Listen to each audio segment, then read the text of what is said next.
Good day. Stephen King, ladies and gentlemen, is considered one of the greatest writers of all time, or at least the most popular of all time.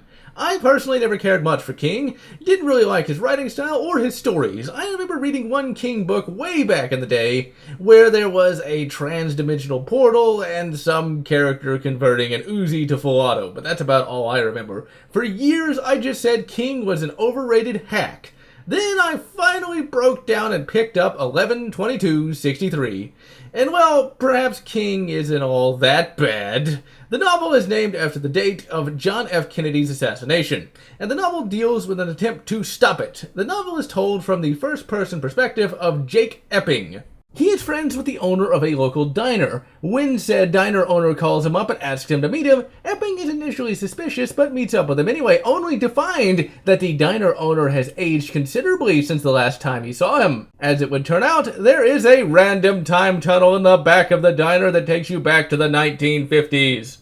You can go back in time and potentially not mess anything up, assuming, of course, you return to the present and then go back in time again, as when you go back in time again from the present, everything will reset back to its initial status before you went back in time. The diner owner tells him to go back in time and enjoy the delights of the 1950s. And Epping certainly does, getting himself a root beer that actually has real sugar. Oh my god! When he returns to the present day, he is charged by the diner owner to go back in time again and stop Kennedy from being assassinated so that the present day will somehow be better.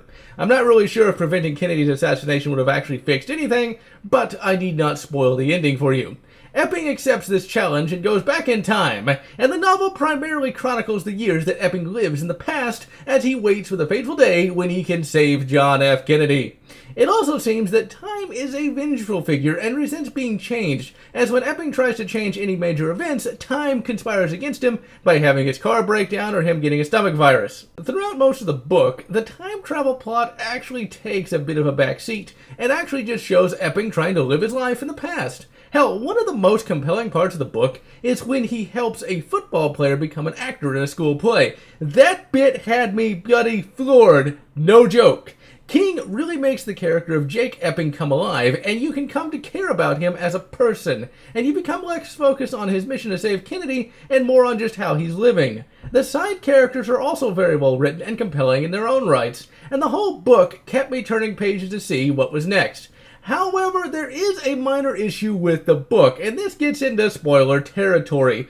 But I want to complain about it anyway. The time travel gets a bit annoying at the end.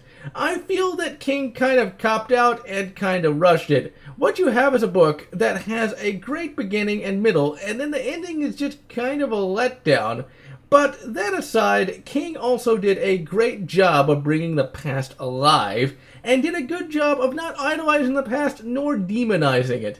Too often in the modern era, individuals like to say that the past was filled with nothing but violent racists, or people of incorruptible purity. The reality is, both were true, and King does an amazing job of showing both the good side and bad side of the past. Really, we in the modern era have no business thumbing our noses at the past, as we are no better than they were, and technically, we are worse, for the fact that we are still making many of the same mistakes that they did back then. The novel, thankfully, does not get annoyingly political and keeps to the actual plot instead of meandering around and telling you, the reader, how bad everything is. King even has the main character live in Texas for a bit, and shock of all shocks, has Texas portrayed as a great place to live. But he does hate on Dallas a bit, and I can't really blame him for that, as I never was really fond of Dallas myself. The novel also features Derry, Maine, and it is every bit the wretched hive you would expect. Ultimately, I highly recommend reading 11/22/63, as it is an engrossing novel all around, with great characters and great plot, and while the ending could be better, it still works decently enough. And so, I am GeneralLotz, wishing you good and good trucks, or whatever makes you happy. If you enjoyed my review of 11/22/63, please consider subscribing, and if you can, please consider supporting me on Patreon so that I can continue bringing you these awesome novel reviews.